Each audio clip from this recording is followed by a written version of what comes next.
Très bien. Bonjour à tous. Donc, je vous remercie d'être venus encore si nombreux pour ce point presse. Comme d'habitude, un petit point sanitaire de la situation. Tout d'abord, un point sur les tests qui ont été réalisés hier.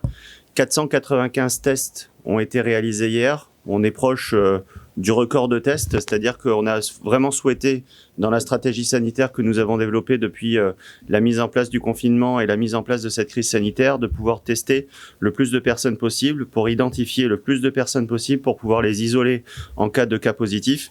Et donc 7 personnes ont été détectées positives.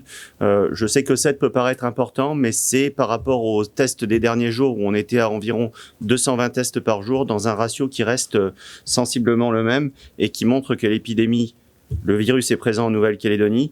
Néanmoins, la situation est pour le moment sous contrôle et c'est déjà une bonne chose. Sur les 7 personnes qui ont été déclarées positives hier, déjà une personne était une sortie de quatorzaine. Vous savez, notre système de quatorzaine continue à fonctionner. Il y avait encore des personnes qui étaient encore, elles sont testées à l'issue de la quatorzaine. Cette personne a été testée positive et donc est isolée naturellement au CHT. 5 autres personnes dont 4 cas sont asymptomatiques ont été dépistées dans le cadre de l'enquête qui a été menée par la DAS. Vous savez, quand un cas est déclaré positif, derrière il y a une enquête qui est menée, ou bien quand il y a des cas qui peuvent être contacts, les autorités sanitaires de la Nouvelle-Calédonie mènent une enquête et donc 5 personnes sont dans ce cadre-là, ce qui montre que nos autorités sanitaires font du bon travail et arrivent à identifier les personnes.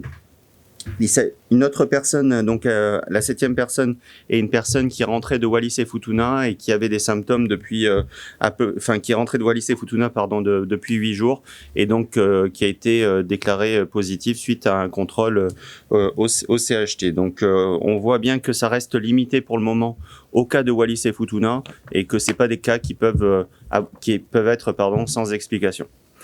Sur la stratégie de vaccination qui est menée jusqu'à présent. Donc, je vous l'ai dit, on a déjà la chance d'avoir le vaccin Pfizer. Vous avez chacun d'entre vous fait différents reportages pour montrer justement la qualité du vaccin Pfizer sur l'efficacité, notamment sur les variants, puisqu'il se confirme que le variant anglais est présent en Nouvelle-Calédonie et est présent sur d'autres souches qui ont pu être testées ces derniers jours. Donc, on a une chance importante d'avoir ce vaccin.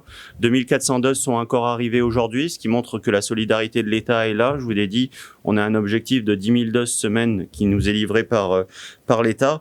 On a une stratégie de vaccination qui s'accélère considérablement.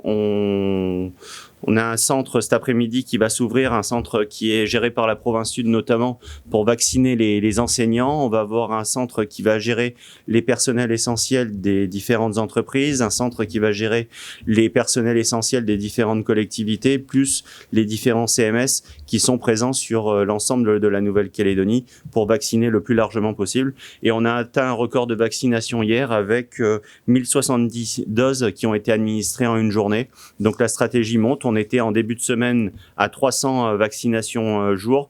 Aujourd'hui, ce vendredi, on est à 1070 vaccinations jour, qui montre que le déploiement de la stratégie de vaccination fonctionne. On est dans l'amélioration continue du dispositif, puisque prochainement, on aura des plateformes en ligne pour s'inscrire directement sur Internet et désengorger le 05 0033. Qui reste le numéro principal pour l'inscription pour la vaccination et qui nous porte aujourd'hui à 13 301 doses qui ont été administrées aux Calédoniens entre la première et la deuxième dose. Donc la stratégie s'accélère. Vous le savez, je vous ai indiqué récemment qu'on allait lancer une application en ligne pour l'attestation, qu'elle soit numérique. C'est chose faite. Je lance juste le iPad pour ça. On a travaillé avec les différents services de la Nouvelle-Calédonie et les services de l'État pour avoir un service qui est le mieux possible pour les Calédoniens, pour leur faciliter la vie. Il y a un an, on avait cette attestation numérique. On a eu beaucoup de retours justement pour la relancer. Donc, c'est chose faite. Généralement, quand on fait une présentation en ligne, en live d'un dispositif, il y a toujours un bug, donc je vais essayer que ça bug pas. Il suffit d'aller sur attestationcovid19.gouv.nc, attestationcovid19.gouv.nc. également sur les sites du gouvernement, et certainement l'État mettra un lien sur le site du Haut-Commissariat pour l'attestation. Et donc du coup, ça se présente comme ça, avec attestation de déplacement dérogatoire. Vous avez les différents prénoms, noms, date de naissance, lieu de naissance, adresse, ville, code postal à remplir. Vous pouvez mettre ce souvenir de vous directement, ce qui permettra d'éviter de re-remplir. La date de sortie, l'heure de sortie, donc 10h05, je mets OK. On va dire que c'est activité professionnelle pour le point presse du gouvernement.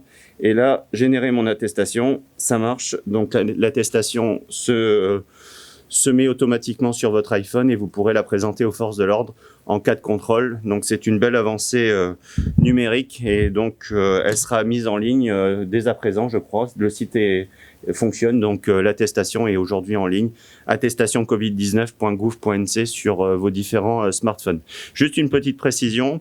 Quand vous le transférez sur Messenger ou sur des différentes messageries, ça ne marchera pas. C'est-à-dire que le lien ne marchera pas. Il faut vraiment coller le lien dans l'URL pour que ça fonctionne. Sinon, l'attestation ne sera pas générée.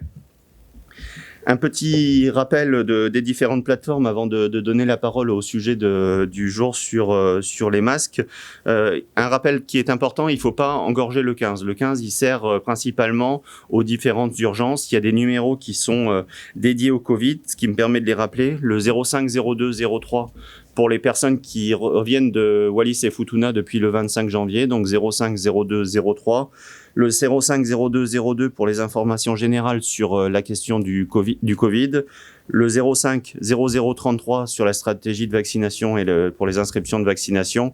Et enfin, le 05 03 03 pour les informations économiques. Tous ces numéros sont disponibles sur le site du gouvernement, www.gouv.nc. Et donc, vous pouvez les trouver très aisément. Je sais que vous avez eu beaucoup de questions sur les masques qui seront obligatoires à partir de samedi. Donc, on a souhaité avoir une petite séquence pédagogie à la fois sur la réglementation, sur le prix, sur les différents contrôles, et le directeur de la DAE viendra, et plus sur le côté sanitaire avec la pharmacienne inspectrice de la direction des affaires sanitaires qui viendra nous présenter tout ça. Donc, Monsieur Baquès, donc directeur des affaires économiques, va nous faire des présentations. Il y aura des questions de votre part sur cette question, sur ces points-là, et ensuite on fera rentrer Madame Ducrot. Monsieur le directeur. Merci, monsieur le membre du gouvernement. Effectivement, donc le code du commerce applicable en Nouvelle-Calédonie offre la possibilité au gouvernement d'adopter des mesures de régulation des prix quand la Nouvelle-Calédonie fait face à des difficultés d'approvisionnement du marché intérieur, et toujours, on va dire, dans l'intérêt du consommateur. Le gouvernement avait adopté des mesures similaires déjà en mai 2020 lors du premier confinement. Le 9 mars 2021, il a donc adopté un nouvel arrêté qui fixe un prix plafond et un coefficient de marge plafond pour divers dispositifs médicaux, dont les masques chirurgicaux. Alors cet arrêté donc dispose donc et fixe un prix plafond pour les masques UNS1, donc vous savez les masques en tissu produits localement, à 850 francs, toute taxe comprise le masque, et propose aussi ou impose un coefficient de marge plafond pour d'autres produits que je vais lister. Les masques de protection sanitaire de toutes sortes, que ce soit les masques chirurgicaux dits FFP1 ou FFP2, les gants en caoutchouc synthétique ou naturel à usage unique, les savons, savonnettes et leur recharge, les gels et solutions hydroalcooliques, les gels et solutions désinfectantes. Voilà, donc c'est un coefficient de marge maximum qui est appliqué à ces différents produits de 1,3 qui s'applique à l'ensemble des intermédiaires comme aux détaillants, de manière à ce que ce coefficient de marge soit supporté équitablement par l'ensemble de la chaîne de création, entre guillemets, du prix de vente au consommateur. Donc, la direction des affaires économiques, depuis le 9 mars, s'est engagée dans dans des actions de contrôle et de relevé de prix dans les officines de pharmacie. 24 pharmacies ont été contrôlées dans Nouméa, dans son agglomération, mais aussi en province nord et jusqu'à la commune de Bourail. Certaines situations ont d'ores et déjà été identifiées et ont débouché sur des rappels à l'ordre, et finalement des situations un peu excessives se sont réglées, on va dire, naturellement et d'elles-mêmes, entraînant même le remboursement de certains clients dans certaines situations qui avaient été peut-être un petit peu excessives. Ce qu'il faut retenir de ces différents contrôles et relevés, c'est que les prix pratiqués en matière de vente des masques, je crois que c'est ce qui vous intéresse le plus, à l'unité en tout cas, ce qu'on a observé, c'est un masque chirurgical à l'unité se vendait en Nouvelle-Calédonie entre 80 et 180 francs. Alors, la variation peut paraître importante, mais elle dépend du prix de revient du masque et de quand le masque ou le stock de masques a été acheté. Et vous savez que le marché est assez fluctuant, et il était surtout l'année dernière. Certains stocks ont été constitués dès l'année dernière, dès 2020, et ont donc été achetés au plus haut. C'est pour ça qu'on peut faire face à une variation entre guillemets du prix de vente du masque qui peut être importante. Le gouvernement envisage d'ailleurs, mais je ne veux pas, ça sera au gouvernement de le décider, de modifier, on va dire, cet arrêté pour envisager un prix plafond sur certains produits standardisés, comme par exemple le masque chirurgical, afin de permettre une meilleure lisibilité pour le consommateur et éviter ces fluctuations de prix. Voilà ce que je pouvais vous dire sur la question du masque, de la réglementation des prix des masques, et je me tiens à votre disposition pour toute question. Bonjour, Anthony Tégéraud des Nouvelles-Calédoniennes. Alors c'est une question qui est peut-être un peu plus globale sur les masques, mais aujourd'hui, par exemple, la Fédération des industries de Nouvelle-Calédonie fait remonter des problèmes d'approvisionnement de certaines sociétés, notamment en dehors de Nouméa, en particulier dans le secteur de la mine. Le syndicat des pharmaciens indiquerait aussi que c'est compliqué de s'approvisionner. Quel est l'état de l'approvisionnement à la connaissance du gouvernement, et est-ce qu'on pourrait envisager de débloquer les stocks stratégiques, si ce n'est pas déjà fait, qui sont, je crois, de 4 millions pour le gouvernement et d'1 million pour l'État. Qu'en est-il aujourd'hui, puisque c'est quelque chose qui commence à remonter pas mal depuis hier? Je laisserai peut-être Madame Ducrot préciser si je dis des bêtises après, mais sur la question de l'approvisionnement, déjà on se félicite que les Calédoniens se soient mis naturellement à acheter des masques et à respecter la réglementation. C'est quelque chose qui est important pour la suite et pour justement les contrôles. Enfin, ça me permet de rappeler que sur les contrôles, il n'y aura pas de sanction si c'est pas un masque chirurgical et un masque UNS1, mais c'est bien un masque agréé qui est porté. Il n'y aura pas de sanction de la part des forces de l'ordre. Sur la question des stocks, plus précisément, on n'est pas en flux tendu comme on a pu l'être pendant la première crise sanitaire. Donc là, il y a des commandes qui sont en train d'être refaites par les différents opérateurs. On est en lien avec les différents grossistes pour voir ce qui peut être fait. On a agréé l'année dernière les producteurs locaux aussi à produire. Donc il y a vraiment des quantités de masques qui pourront être suffisants.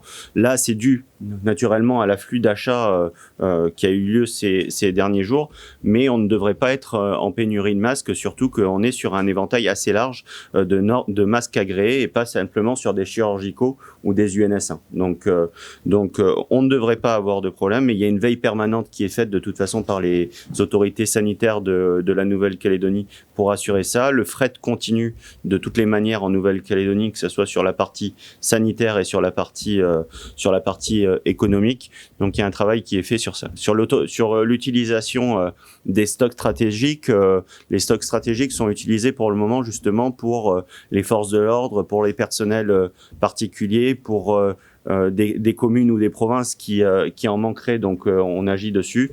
Et il y a un renouvellement permanent du stock stratégique pour rester à ces 4 millions de masques. Donc pour le moment, il n'y a pas de pénurie. On est en veille permanente pour l'éviter. Et donc il y a un travail qui est fait là-dessus. Il y aura un complément après s'il y a besoin. Nicolas Legrand, Radio Rythme Bleu. Une question qui nous est remontée également de personnes souffrant de difficultés respiratoires et c'est amplifié avec le port du masque. Est-ce que la visière est autorisée et est-ce que ce sera sanctionné, le port de la visière? Là-dessus, je laisserai Madame Ducrot préciser sur ça. Anthony des Nouvelles-Calédoniennes. Je me pose la question, dans le cadre de l'entreprise, est-ce que c'est à l'entrepreneur, à l'employeur, au patron de payer le masque des employés ou est-ce que c'est aux employés de venir avec leur propre masque? Qu'est-ce qu'on peut dire là-dessus aujourd'hui? Monsieur le directeur. Alors, c'est pas forcément mon secteur de prédilection, on est plus sur le droit social, mais c'est avant tout j'allais dire le consommateur, mais non, aux travailleurs de se doter entre guillemets des moyens nécessaires pour assurer sa propre protection, et à l'employeur aussi de lui conférer les moyens nécessaires à exercer son activité en toute sécurité. Donc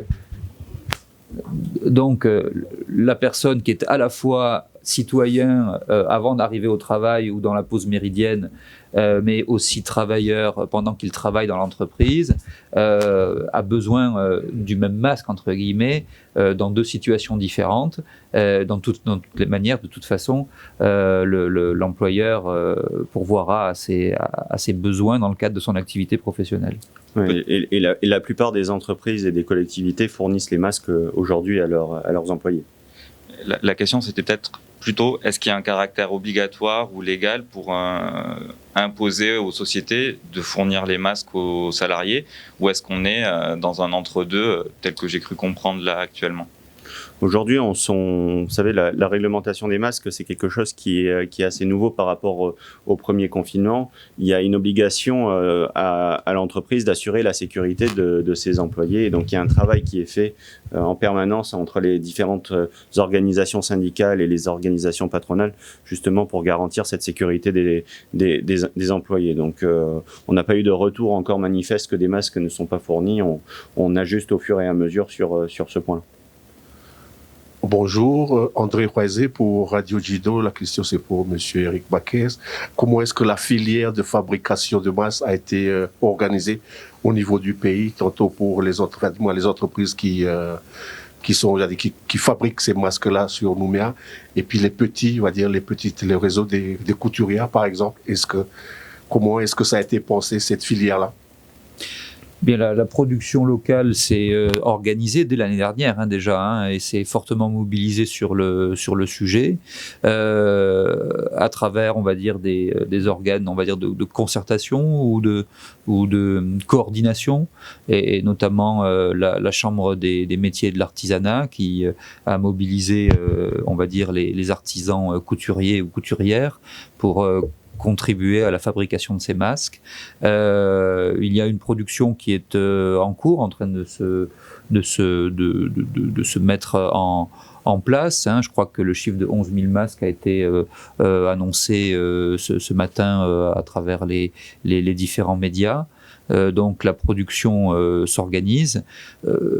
Après, est-ce que cette production sera suffisante? Elle sera complétée de toute façon par l'ensemble des dispositions qui permettront d'acheter ou des masques importés ou des masques chirurgicaux jetables. Voilà, c'est pas, on n'est pas sur une filière unique, on est plutôt sur un marché qui doit être approvisionné par l'ensemble des possibilités et l'ensemble des filières, qu'elles soient locales ou importées. Juste une précision sur la question des couturières, puisque c'était quelque chose qui était extrêmement mobilisé.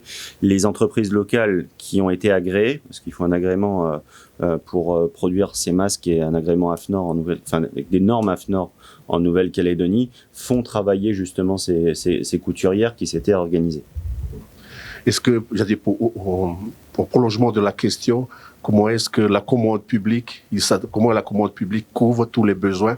Parce qu'on parlait hier, et puis à l'occasion, au passage, je vous remercie du débat qui a été organisé hier avec le président du Sénat coutumier. Comme toutes les tribus, ils sont en train de s'organiser aussi. Comment est-ce que ces territoires-là puissent être équipés aussi dans ce sens? Je crois qu'il y a un lien qui est important qui est fait avec les dispensaires et avec les différentes organisations d'approvisionnement pour couvrir l'ensemble de la Nouvelle-Calédonie. C'est quelque chose qui tient, à mon sens, à cœur aux différents présidents de province, aux différentes communes. Hier, en relation avec le maire de Kawa pour fournir un certain nombre de masques. Je crois que c'est quelque chose qui est surtout sur de la proximité avec des collectivités de proximité que sont les provinces et les communes. Et je crois qu'elles le font bien. Éric Dufault pour Nouvelle-Calédonie la première. On nous pose beaucoup cette question sur la capacité des forces de l'ordre à contrôler les différents types de masques homologués ou pas. Aujourd'hui, on a un travail qui est fait avec les forces de l'ordre qui est important, c'est-à-dire que les forces de l'ordre aujourd'hui connaissent à peu près les types de masques qui sont agréés. Enfin, il y a un éventail assez large de masques agréés, et donc c'est sûr que si vous mettez un bandana juste qui fait office de masque, vous serez sanctionné. Par contre, si vous avez un masque qui montre justement du tissu et qui est quand même, ça se voit, et donc les forces de l'ordre sont quand même bien formées à ça maintenant. D'autres questions économiques ou on passe au sanitaire?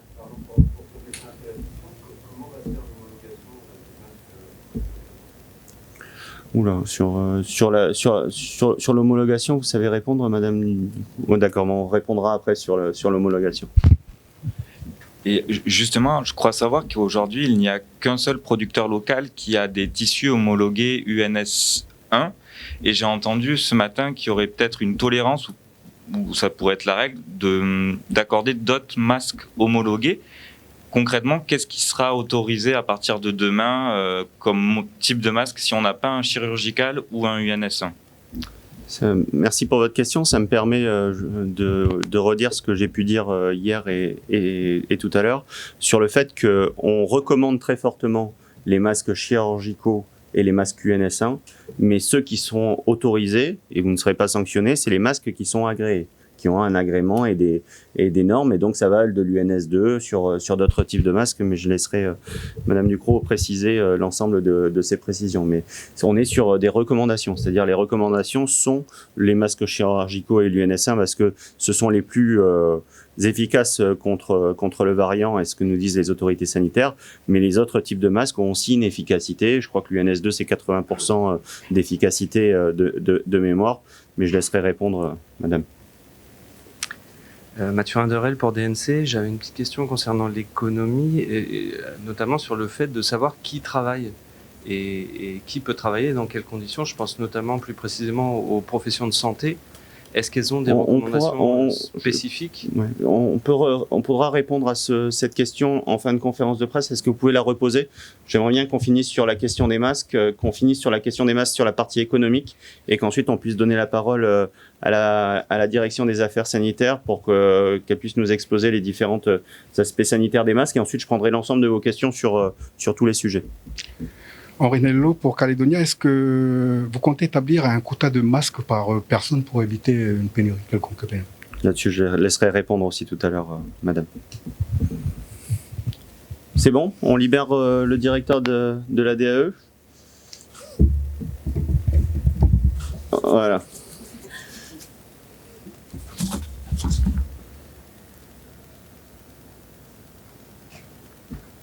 On va désinfecter aussi les micros puisqu'on change de personne.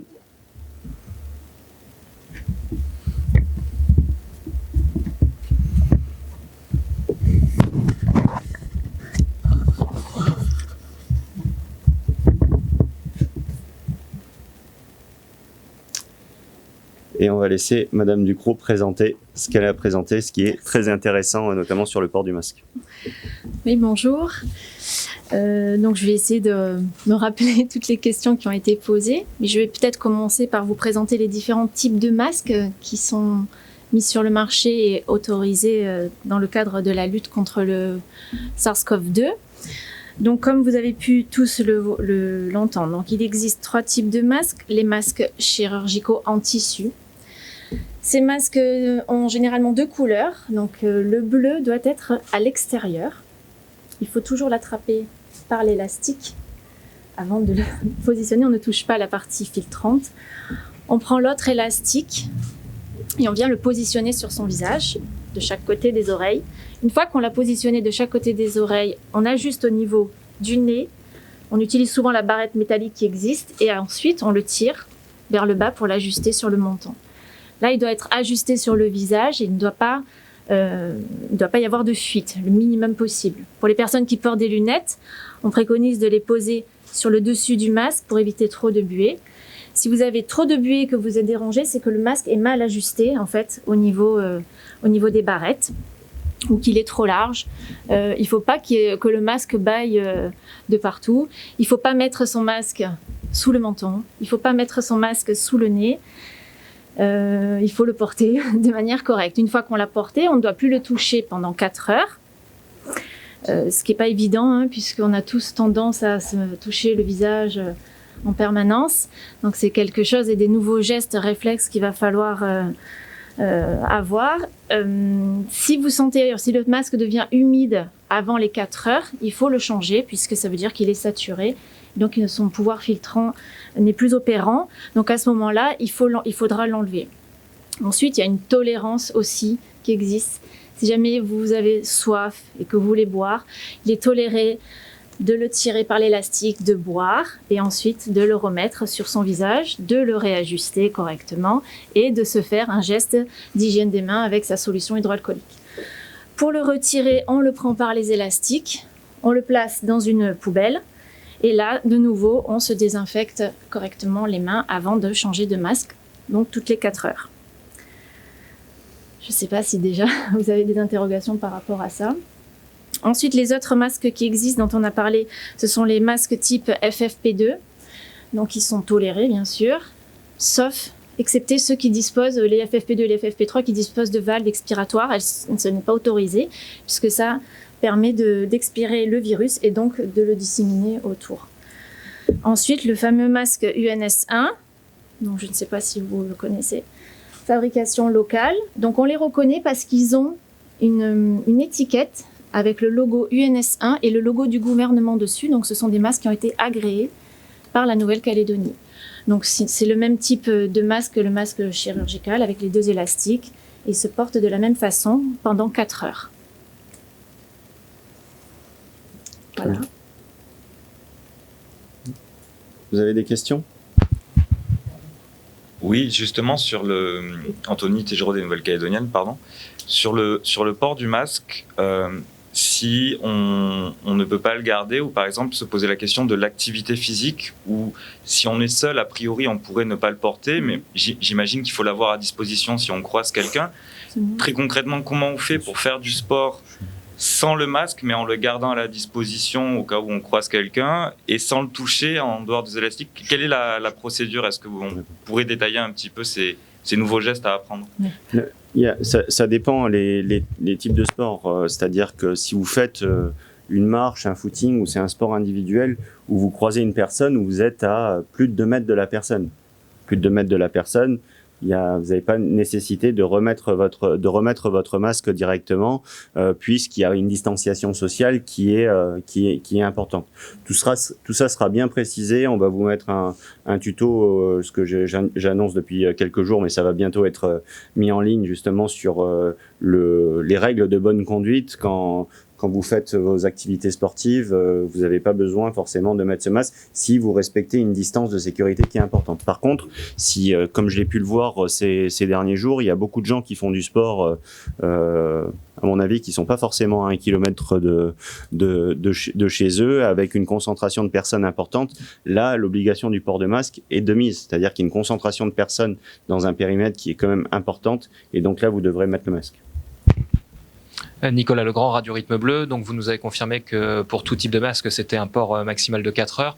Pour l'UNS1, il y a la question du lavage. Est-ce que vous pouvez nous redonner la marche à suivre pour laver ce masque, le nombre de lavages qu'on peut faire sur un masque et également à combien de degrés on doit le laver, etc. Quelle est la marche à suivre? Oui, merci de le demander. C'est à 60 degrés pendant 30 minutes. Et le nombre de lavages, c'est le fabricant qui l'indique dans la notice d'étiquetage qui doit fournir avec les masques. En fait, les masques sont testés en fonction du nombre de lavages qu'ils peuvent tolérer.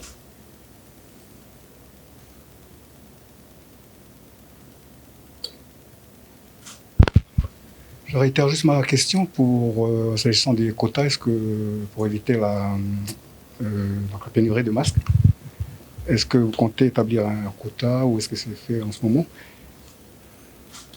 C'est un quota de masques par personne. Alors en fait, donc ça rejoint un peu la question sur le stock stratégique et l'utilisation du stock stratégique de la Nouvelle-Calédonie. C'est un stock en fait qui a été établi dans le but de venir tamponner justement un besoin, essentiellement en première ligne visé pour les soignants bien sûr, mais comme l'expliquait tout à l'heure le journaliste des Nouvelles, effectivement, on risque d'ici peu, on parle en termes de jours, d'être en rupture dans les différents commerces et même dans les pharmacies. Et il n'est pas exclu, évidemment, qu'à ce moment-là, le stock stratégique de la Nouvelle-Calédonie soit déclenché pour être utilisé et distribué auprès de la population. C'est un peu le but, justement, d'un stock stratégique, c'est de venir tamponner un besoin ponctuel. Et sur la question des masques a priori chirurgicaux, on parle d'une durée de vie de 4 heures maximum. Qu'en est-il si pendant ces 4 heures, on le porte et on l'enlève parce qu'on rentre chez soi et que... Oui, c'est vrai que ça peut éviter certains gaspillages, je peux comprendre. Mais c'est vrai que c'est pas des recommandations, ça rentre pas dans les recommandations sanitaires, ça c'est sûr. À partir du moment où on manipule le masque, normalement, on doit le jeter. D'autres questions?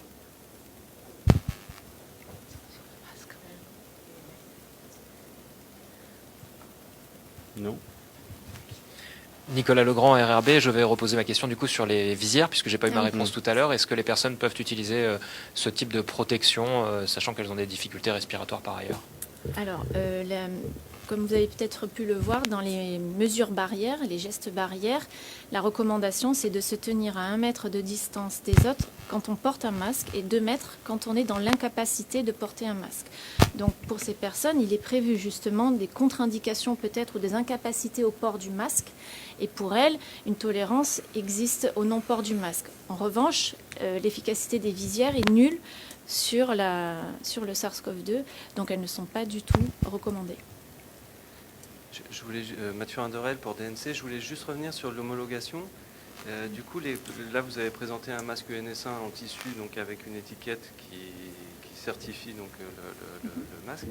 Et comment est-ce que les consommateurs peuvent trouver des masques s'il n'y a pas les petites étiquettes et être sûr que ce sont bien des masques UNS1? Alors oui, c'est une bonne question parce qu'effectivement, il a été décidé en Nouvelle-Calédonie sur le référentiel que nous avons créé l'an dernier et qui est disponible sur le site du gouvernement, qui va évoluer puisque à l'époque on avait prévu les UNS1 et les UNS2, mais désormais seuls derniers sont exclus du scope. Que l'étiquette, que le fabricant appose une étiquette justement sur l'extérieur du masque pour qu'on puisse savoir qu'il s'agit bien d'un UNS1. Alors ça, c'est une disposition que nous avons mis en place localement, mais il est vrai qu'en métropole, où l'UNS1 est aussi autorisé, ce dispositif n'existe pas. Donc ils mettent sur le marché des masques UNS1 sur lesquels il n'y a pas forcément d'étiquette, seul l'emballage l'indique. Donc c'est vrai que pour ces masques, on ne peut pas le savoir, c'est au fournisseur d'indiquer l'efficacité de son masque et à la personne, en tant que possible, de garder à disposition l'étiquette pour prouver que c'est un masque UNS1. Je voudrais... L'emballage.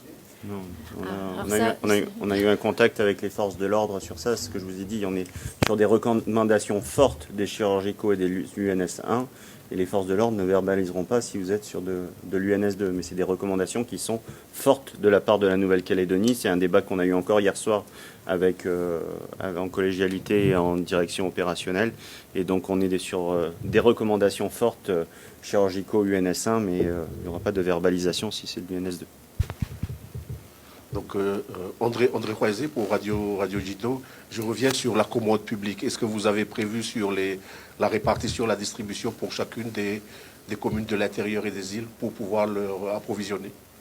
Alors ça, c'est pas moi qui vais pouvoir répondre à cette question. C'est c'est une décision qui va être prise, j'imagine, au sein de la collégialité, de comment on répartit ce stock stratégique. Il y a eu des demandes qui sont faites régulièrement et on est en lien justement avec ce que disait Madame Ducrot. Le stock stratégique, ça veut bien dire ce que ça veut dire. C'est-à-dire que quand il y a rupture quelque part, sur une collectivité, sur un approvisionnement, ce qu'a pu dire Monsieur Tégéraud tout à l'heure, sur le fait de fournir pour éviter toute rupture. Donc notre stock stratégique, il est là aussi pour ça. Il est là d'abord pour les personnels directement en contact, qui pourraient être directement en contact et qui sont essentiels. Par contre, on évite toute rupture de fourniture. Nicolas Legrand, RRB, lors du premier confinement, les marchands mais aussi les fabricants avaient été répertoriés sur Internet. Est-ce que ce sera le cas là aussi pour trouver son fournisseur de masques? Oui, on va essayer de le faire. Ce sera sur quel support? On espère semaine prochaine. On espère semaine prochaine d'avoir une liste exhaustive de vendeurs de masques. C'est quelque chose qui est assez compliqué, mais on va essayer de le faire. Et ce sera mis sur le site internet du gouvernement? Comme toutes les informations nécessaires sur le Covid. Anthony Tégéraud des Nouvelles-Calédoniennes. J'ai une question en parallèle des masques. On voit lors de ce reconfinement qu'il y a quand même beaucoup moins de gens qui portent des gants. On lit sur Internet que se laver régulièrement les mains serait plus efficace pour se protéger du virus que les gants. Au niveau sanitaire, qu'est-ce qu'on sait aujourd'hui? Et est-ce qu'il est recommandé, ou plus forcément, de porter des gants comme c'était plutôt le cas l'an dernier?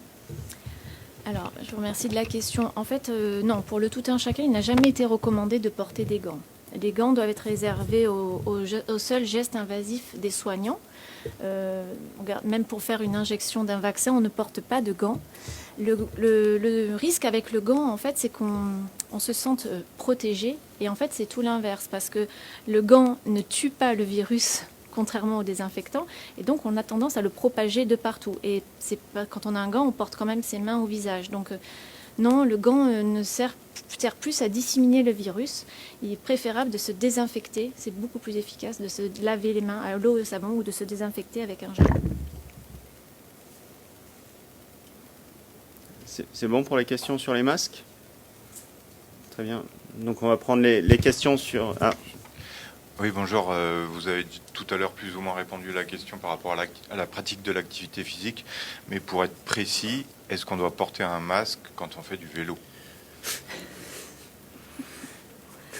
Le mieux, c'est de porter le masque le plus souvent possible. Ensuite, si vous faites du vélo naturellement tout seul et que vous n'avez pas de contact, je vais reprendre ce qu'a dit Madame Ducrot tout à l'heure, c'est-à-dire le mieux c'est de le garder, mais je comprends que c'est compliqué de le garder en activité physique, et c'est ce que j'ai pu vous dire hier. On a eu un ajustement de la tolérance qu'on pouvait avoir à la fois sur les personnes seules dans une voiture, où on a eu une tolérance et qu'il n'y aurait pas de verbalisation si la personne est seule. Si la personne fait une activité physique qui est seule à une distance qui est importante de d'autres personnes, il n'y aura pas nécessité du port du masque. Mais là, c'est aussi un bon sens. On ne peut pas tout réglementer tout le temps.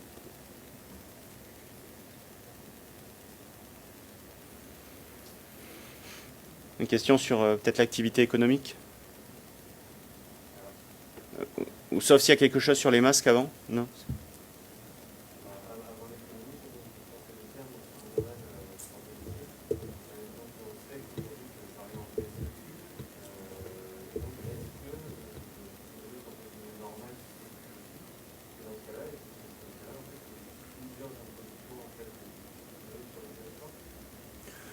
Pour le moment, on n'a pas tous les résultats de quel type de Covid-19 sont présents sur le territoire. On sait que le variant anglais circule. On a eu une souche de variant anglais qui a été confirmée hier par le docteur Bellec en point presse. On sait qu'il y a d'autres souches de variants anglais qui ont été détectées.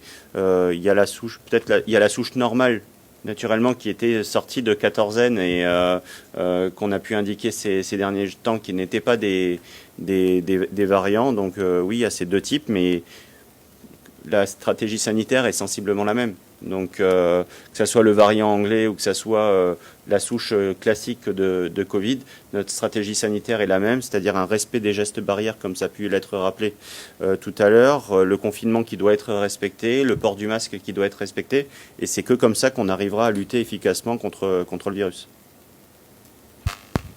Claudine Véry de l'AFP, c'est pour poursuivre sur le variant anglais. Et effectivement, est-ce qu'on peut supposer que finalement tous les cas ici à Wallis et Futuna sont des cas de variant anglais, et effectivement, même si c'est la même stratégie, il y a quand même une contagiosité qui est différente avec ce variant. Oui, ça a été confirmé hier par le docteur Bellec, c'est-à-dire que, et par les différentes autorités sanitaires, ce variant est plus contagieux. Donc les règles de gestes barrières et de confinement doivent être le respecter le mieux possible. C'est-à-dire qu'on ne s'en sortira pas seul de cette situation de propagation. Il faut que les différentes mesures qui sont mises en place soient respectées le mieux possible.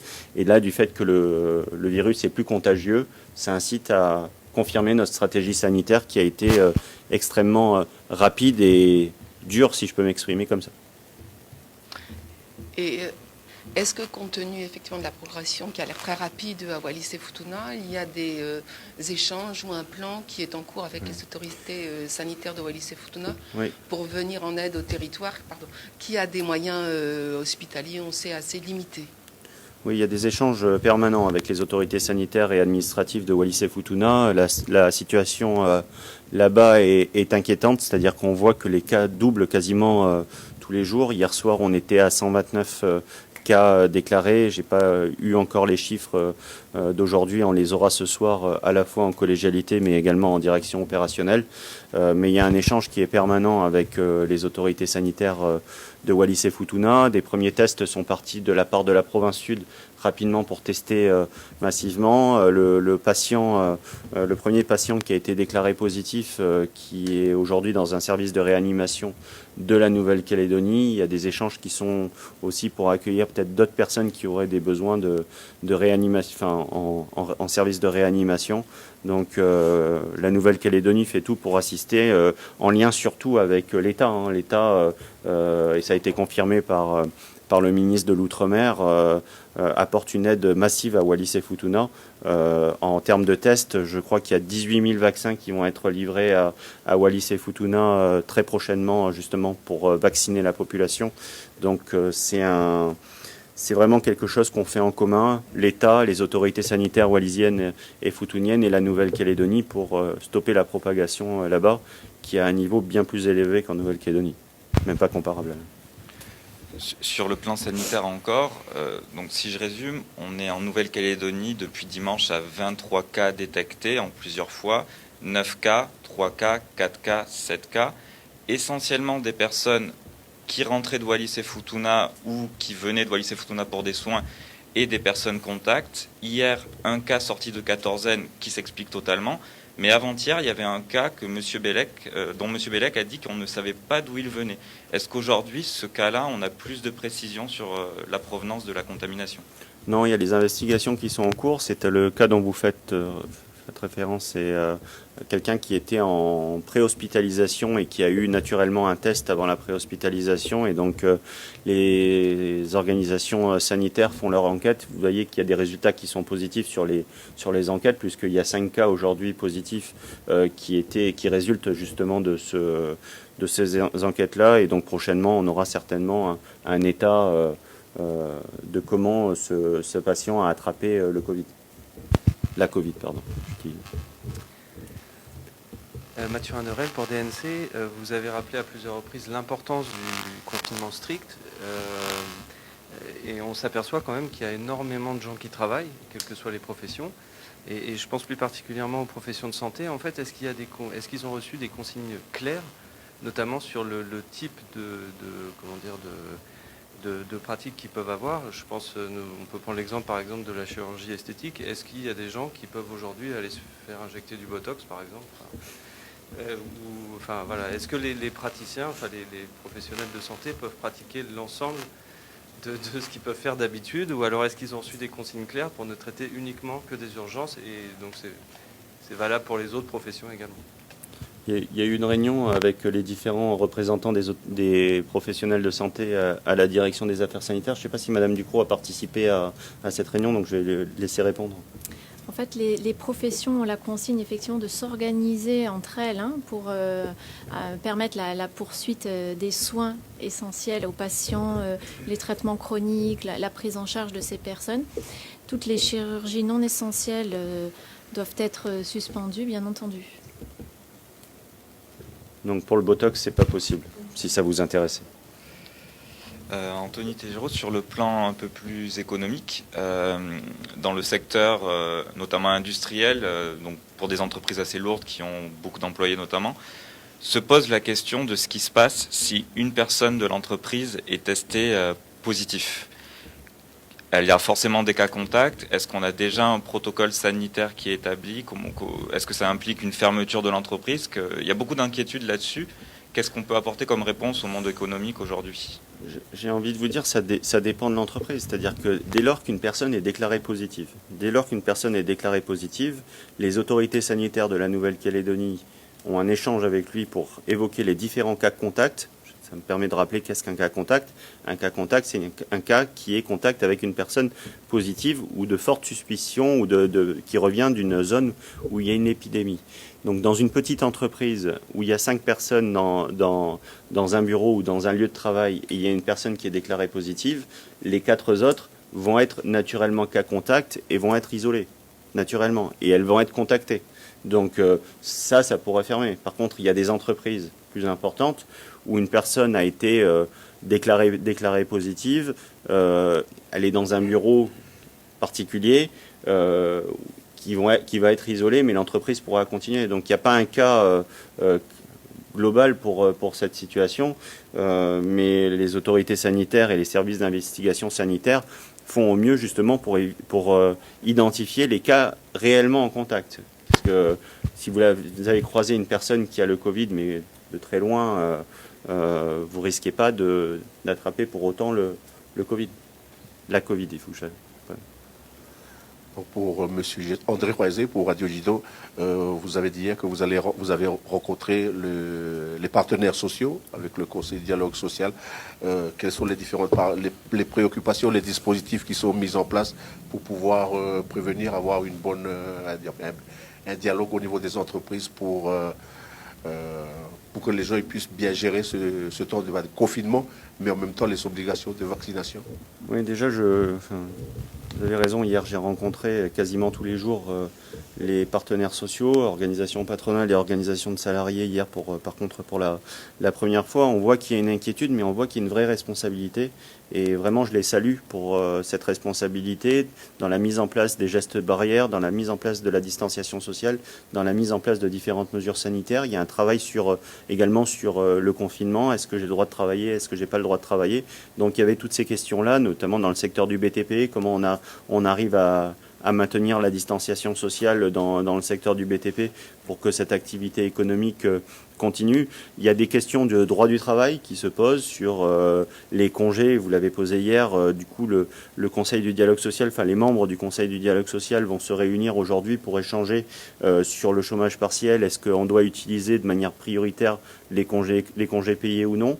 Et donc ça, c'est une première des préoccupations. Sur les aides économiques, là aussi, on a eu une réunion avec l'État pour la réactivation, enfin pour l'activation complémentaire du Fonds de solidarité de l'État qui avait quand même apporté 5 milliards directement aux petits patentés et aux petites entreprises calédoniennes. Il y a un travail qui est fait et les provinces sont présentes aussi à cette réunion parce qu'elles ont une activité sur le développement économique qui est leur compétence, qui permet de venir en aide aux entreprises et de maintenir l'emploi. Donc il y a vraiment ce dialogue permanent et on se voit soit en visio à quelques-uns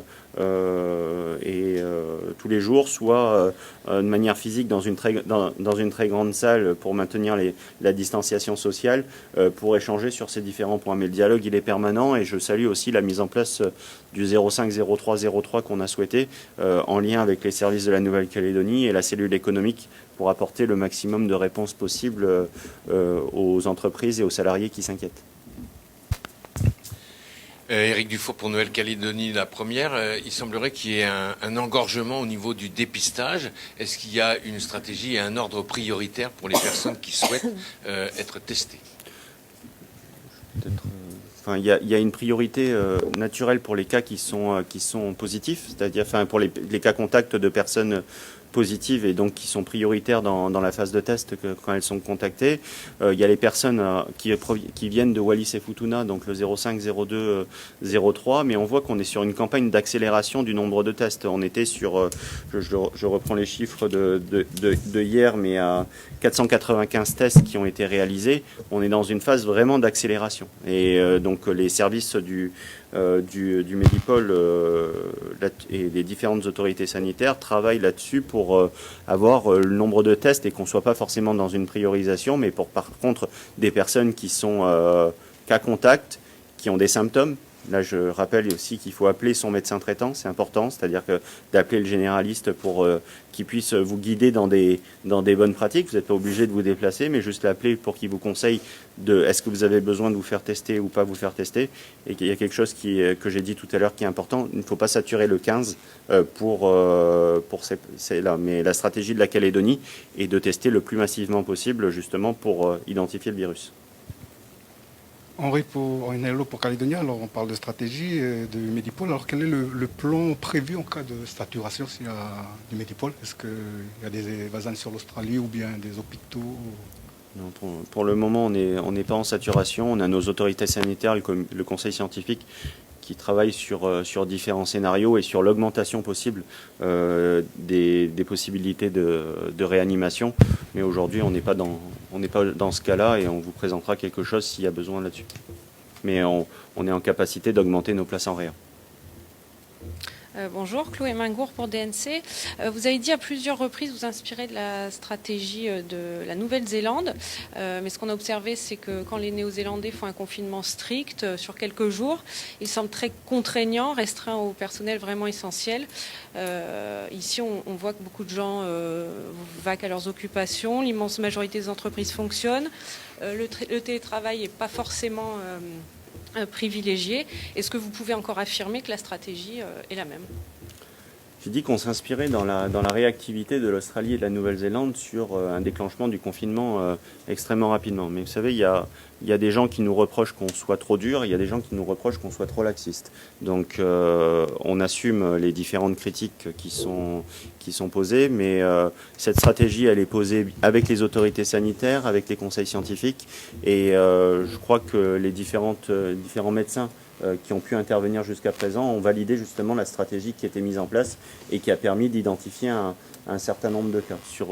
Sur l'activité économique, elle est peut-être plus importante que lors du premier confinement parce que aussi les entreprises se sont organisées pour être aussi plus adaptées avec des masques qui n'étaient pas prévus jusqu'à présent, une distanciation sociale au sein des magasins, une vraie procédure qui n'était pas prévue jusqu'à présent, des plexiglas qu'on n'avait pas jusqu'à présent, des plans de circulation qu'on n'avait pas jusqu'à présent. Et donc les entreprises calédoniennes et les collectivités ont beaucoup appris.